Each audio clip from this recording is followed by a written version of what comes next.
তোমরা কি আল্লাহর কিতাবের কিছু অংশ মানো আর কিছু অংশ তোমরা অস্বীকার করো, এটা তোমাদের পলিসি? জেনে রেখো, ওয়ার্নিং দিচ্ছেন যে তোমাদের পলিসি যদি এইটা হয় তাহলে এই দুনিয়াতে আছে তোমাদের জন্য লাঞ্ছনা, আর আখিরাতে তোমাদেরকে শাস্তির মুখোমুখি হতে হবে। তাহলে কাটছাট করার সুযোগ নেই। আমরা যেটা করি, নামাজ, রোজা, হজ, জাকাতের মতো এই যে আনুষ্ঠানিক ইবাদতগুলো, এগুলোতে আমরা ইসলামকে খুব মানি, ইসলামের অনুশাসন মানি। কিন্তু আমাদের ব্যক্তি জীবন, পারিবারিক জীবন, সামাজিক জীবন, আমার ডিলিংসগুলো, আমার ট্রেড, আমার বিজনেস, আমার ব্যবসা, আমার বিয়ে শাদী, আমার বিহেভিয়ার, এগুলোকে অনেক সময় আমরা ইসলামের অনুশাসন অনুযায়ী মানতে চাই না। এগুলোর ক্ষেত্রে আমরা অনেক সময় ইসলামের অনুগামী হই না। এইখানে একটা ঝামেলা রয়ে গেছে আমাদের। কিন্তু মূল কথা হচ্ছে, আপনি ইসলামকে মানলে দ্য টোটাল প্যাকেজ আপনাকে মানতে হবে। এখানে কাটছাট করার কোনো সুযোগ আছে বলেন তো? আওয়াজ করে বলেন, কোন কাটছাটের সুযোগ কি আছে?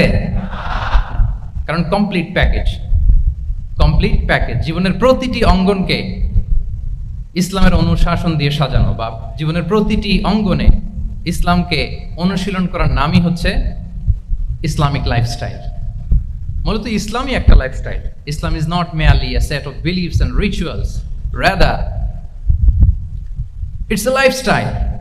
ইসলাম নিজেই একটা lifestyle that emphasizes justice, spirituality, integrity and modesty. আপনি যদি নিতে চান আপনাকে পুরোটাই নিতে হবে, তাহলে কাটছাট করার সুযোগ নেই। এটা হচ্ছে প্রথম, first and foremost reminder tonight, যে ইসলাম একটা টোটাল প্যাকেজ, একটা কমপ্লিট প্রোগ্রাম, একটা হোলিস্টিক প্রোগ্রাম। এখানে পিক এন্ড চুজ করতে পারবো না আমরা। তার মানে সহজভাবে পার্ট টাইম মুসলিম হওয়ার কোনো সুযোগ নেই, হলে ফুল টাইম হতে হবে। কাস্টমাইজড ইসলামের কোনো সুযোগ নেই, টোটাল প্যাকেজটাকে আমার অ্যাডাপ্ট করতে হবে। এটা হচ্ছে ইসলামিক লাইফস্টাইল।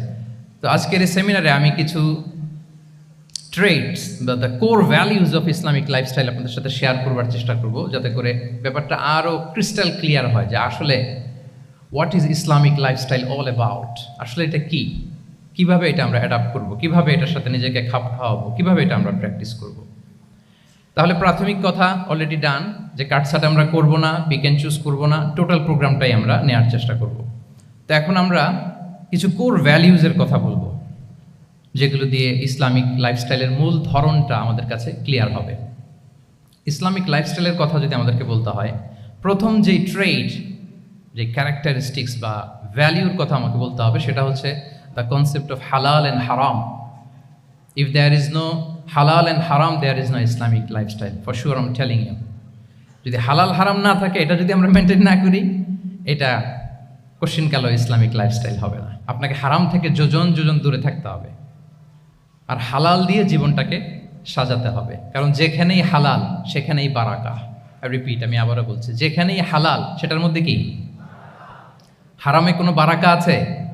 হারামে আছে অস্থিরতা, সাময়িক উন্মাদনা, এর ভেতরে বারাকা নাই।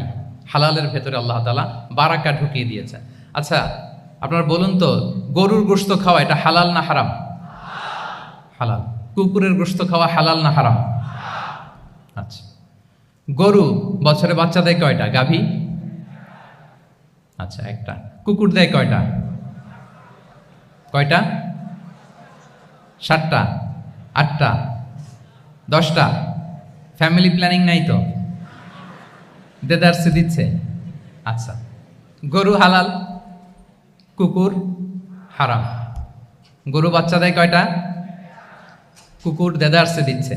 তারপরেও বলেন, আমাদের এই যে বাংলাদেশে আমাদের কুরবানির ঈদে লক্ষ লক্ষ গরু জবাই হয়, বিয়ের অনুষ্ঠানগুলোতে এত গরুর গোশত আমরা খাই, প্রতিদিনের চাহিদা মেটানোর জন্য তো কত গরু কুরবানি করা হয়। এরপরেও বলেন, বাংলাদেশে গরু বেশি না কুকুর বেশি? সবাই বলেন, গরু বেশি না কুকুর বেশি? কারণ কি? হালাল। কারণ কি? এই হালালে বরকত ঢুকিয়ে দিয়েছে কে? তাহলে if there is no concept of হালাল অ্যান্ড হারাম, there is no Islamic lifestyle. প্রথম core value of Islamic lifestyle হচ্ছে আপনাকে হালাল দিয়ে আপনার জীবনকে সাজাতে হবে। লা ইয়াদখুলুল জান্নাতা জাসাদুন গুযিয়া বিল হারাম। হারাম খেয়ে বর্ধিষ্ণু যে দেহ, সে দেহ আল্লাহর জান্নাতে প্রবেশ করবে না। মানে whatever you consume, it should be হালাল। এটা হালাল হইতে হবে। শুধু যেটা আপনি খাচ্ছেন এটাই না, কুলু মিম্মা ফিল আরদি হালালান তাইয়্যিবা, আল্লাহ তাআলা বলেছেন যেটা কনজিউম করবো হালাল হবে, হালাল হতে হবে। তো এটা শুধু এত ন্যারো কনসেপ্ট না, আপনার জীবনের সবটাই হালাল হতে হবে। ইউর ফুড শুড বি হালাল, ইউর ড্রিঙ্ক শুড বি হালাল, ইউর ইনকাম শুড বি হালাল, ইউর ফ্যাশন শুড বি হালাল, ইউর এন্টারটেইনমেন্ট শুড বি হালাল, সব কিছু হালাল হইতে হবে। আমরা অনেকে যে ভুলটা করি, আমরা খাওয়ার ক্ষেত্রে শুধু হালাল খুঁজি, এরকম অনেকে করে, কিন্তু অন্যান্য ক্ষেত্রে হালাল হারামের বাজ বিছান নাই। আমি একটা উদাহরণ প্রায়ই দেই, দেখবেন যে আমাদের বাংলাদেশের সরকারি অফিসগুলোতে তো ঘুষ চলে নাকি? আল্লাহ ঘুষ থেকে এই জাতিকে তুমি হেফাজত করো। আচ্ছা, দেখবেন যে আমাদের বিভিন্ন সরকারি অফিসগুলোর মুসলিম কর্মকর্তারা তারা ওয়াইন খায় না। আমি দেখেছি থাইল্যান্ডে গিয়েছে, চায়না গিয়েছে অফিসের কাজে, ওখানে হালাল রেস্টুরেন্টগুলো খোঁজে, কারণ মুসলিম, তার হালাল খাইতে হবে। তো সে ওয়াইন খায় না, পর্ক খায় না, কারণ ইসলামে এটা হারাম। আবার অনেক হিন্দু কর্মচারী, সে আবার গরুর গোশত খায় না, কারণ কি তার ধর্মে ওইটা হারাম। কিন্তু এই মুসলিম কর্মচারী, হিন্দু কর্মচারী দুইজনের নির্বিশেষে মাশাআল্লাহ ঘুষ খায়। এরকম হয় না? দেখেন, মুসলিম ওয়াইন খায় না, পর্ক খায় না, তার ধর্মে হারাম। আমার হিন্দু ভাই গরুর গোশ খায় না, এটা তার ধর্মে হারাম। কিন্তু ঘুষ আবার দুই ধর্মে হালাল নাকি? হ্যাঁ, হালাল। তার মানে ওই যে pick and choose, you got the point, right? Pick and choose করেছে যে আমার ধর্মের এই এই নিয়ম আমি মানব, কারণ এটা আমার জন্য খুব ফ্লেক্সিবল, এটা খুব ভালো লাগে। কিন্তু যেটা কঠিন হয়ে যাচ্ছে, যেটা তার বিরুদ্ধে দাঁড়াচ্ছে, ওইটা সে মানে না। তাহলে পিক এন্ড চুজ করার কোনো সুযোগ, আমরা আমাদের গোটা জীবনকে হালাল দিয়ে সাজাইতে হবে, তাহলে your lifestyle will be Islamic lifestyle. এই কথাটা কি বুঝতে পেরেছেন? তাহলে ইউর ফুড শুড বি হালাল, ইউর ড্রিঙ্ক শুড বি হালাল, ইউর ফ্যাশন শুড বি হালাল, ইউর ইনকাম শুড বি হালাল, ইউর এন্টারটেনমেন্ট শুড বি হালাল, even your relationship should be হালাল। ব্যাপার কি? এটার এত আওয়াজ বেড়ে গেল।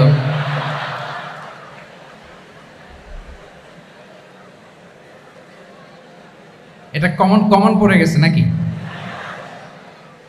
আচ্ছা বলেন, হালাল রিলেশনশিপ কোনটা বলেন? এই তো আসল জায়গায় হাত দিছি বোধহয়। আমাদের শিক্ষার্থী বন্ধুদের মধ্যে বিবাহিত আছি আমরা? হ্যাঁ, কারা কারা আছি দেখি তো।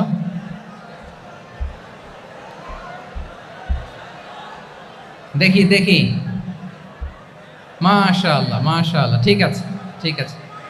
আমাদের বোনরা উপরে আছেন, মাশাআল্লাহ, অনেকে হাত তুলেছেন, আলহামদুলিল্লাহ। এই তো আমাদের যারা হাত তুলছেন তাদের জন্য একটা তাকবীর দেই আমরা, আল্লাহু আকবার। এই যে আপনারাই বলেছেন, আমার কোনো লিগ্যাল অপিনিয়ন দেওয়ার প্রয়োজন হচ্ছে না, যে হালাল রিলেশনশিপ হচ্ছে বিয়ে। তাহলে বিয়ের বাইরে যদি আমার কোনো রিলেশনশিপ থাকে, হালাল না হারাম? ফতোয়া দিচ্ছে কে? আমি? আপনারাই দিচ্ছেন। বলেন, বিবাহ পরবর্তী কোনো যদি এক্সট্রা ম্যারিটাল রিলেশনশিপ থাকে, এটা ইসলামে হালাল না হারাম? তাইলে pre marriage relationship, after marriage relationship, এটা শরীয়তে হারাম। তো এই হারাম যদি আমি এই হারামের সাথে যদি নিজেকে জুড়ে দেই, তাহলে আমার লাইফস্টাইল এটা ইসলামিক লাইফস্টাইল হতে পারে না। আমরা বিয়ের মতো পবিত্র বন্ধনের মধ্য দিয়ে আমরা আমাদের দাম্পত্য জীবনকে উপভোগ করব। আল্লাহ তৌফিক দান করুক। এই যে অনেকে হাত তুলে ফেলছে, মাশাআল্লাহ, তার মানে সেকেন্ড ইয়ারে আছে, ফার্স্ট ইয়ারে আছে, থার্ড ইয়ারে আছে, আলহামদুলিল্লাহ, হালাল রিলেশনশিপে তারা গিয়েছে, মাশাআল্লাহ। তাহলে হালাল এন্ড হারামের ব্যাপারে যদি আমরা বলি, আমাদের পুরো জীবনের প্রতিটি অঙ্গন আমরা হালাল দিয়ে সাজাবো। কি বলেন? পারা যাবে তো ইনশাআল্লাহ? হারামের সাথে আমাদের কোনো সম্পর্ক আছে? হ্যাঁ, আমরা সবকিছু হালাল দিয়ে সাজাবো তো? হারামকে আমরা না বলে দিব, না, নো। আজকের এই জহির রায়হান মিলনায়তন, না এটা কি নাম? জহির রায়হান মিলনায়তনের এই হলরুম থেকে হারামকে আমরা লাল কার্ড দেখাই দিলাম। কি বলেন? হারামকে আমরা নো বলবো, আওয়াজ করে বলুন, নো। ওকে, নো টু হারাম। তাহলে দ্য কনসেপ্ট অফ হালাল এন্ড হারাম আশা করি আমাদের কাছে ক্লিয়ার। আমরা হালাল দিয়ে নিজেদের জীবনকে সাজাবো, হারামের সাথে আমাদের কোনো সম্পর্ক নাই। তাহলে একটা ট্রেড আমরা শেয়ার করলাম, একটা কোর ভ্যালু শেয়ার করলাম, যে আমরা যদি হালাল মেনটেন করতে পারি আমাদের জীবনে, এটা হচ্ছে one of the core values of Islamic lifestyle. 2 নম্বর হচ্ছে ইসলামিক লাইফস্টাইলটা বেসিকলি এটা একটা প্রোডাক্টিভ লাইফস্টাইল, মানে ইসলামী লাইফস্টাইল আমাদেরকে প্রোডাক্টিভ হতে উদ্বুদ্ধ করে। আপনার দিন শুরু হবে অনেক সকালে, প্রোডাক্টিভিটি নিয়ে অনেক লম্বা আলোচনা করা যেতে পারে। আমি ছোট্ট একটা পয়েন্ট যদি আজকের এই হলরুমে শেয়ার করি প্রোডাক্টিভিটি নিয়ে, যে ইসলামিক লাইফস্টাইল হচ্ছে আপনি একেবারে সকাল সকাল আপনার দিন শুরু করবেন। Early to bed and early to rise makes a man healthy wealthy. সবাই তো শিখেছি এটা, যে আগে আগে ঘুমোতে যাও, আগে আগে ঘুম থেকে জাগো, তুমি ধনী হবে, তারপর তুমি প্রজ্ঞাবান হবে, তুমি সুস্বাস্থ্যের অধিকারী হবে। এটা হচ্ছে ইসলামিক লাইফস্টাইলের একটা কোর ভ্যালিউ। সকাল সকাল দিন শুরু করা, মানে সানরাইজের আগে আমার সকাল শুরু হবে। কাজী নজরুলের যে কবিতা, সূর্যি মামা জাগার আগে উঠবো আমি জেগে, পড়েছি আমরা সবাই, কিন্তু হয়তো মানা হয় না। তো এই যে সকাল সকাল ঘুম থেকে ওঠা, এটা যদি আপনার মধ্যে না থাকে, এটা ইসলামিক লাইফস্টাইল হতে পারে না। You must be a morning person. সকাল সকাল উঠতে হবে। আপনার সময় এমনভাবে মেনটেন করবেন আপনি যে সকাল সকাল ফজরের পর থেকে আপনি অ্যাক্টিভ। তার মানে you have to wake up early, you have to sleep early. একজন মর্নিং পারসন যদি না হন, এটা ইসলামিক লাইফস্টাইল হবে না। এর কারণ আল্লাহ রাসূল সাল্লাল্লাহু আলাইহি ওয়া আলিহি ওয়াসাল্লাম আমাদেরকে সকালে জেগে থাকার ব্যাপারে ইন্সপায়ার করেছেন, এবং তিনি দোয়া করেছেন এই উম্মার জন্য স্পেশালি, যে এই সময়টা এটা ফুল অফ বারাকা, ফুল অফ ব্লেসিংস।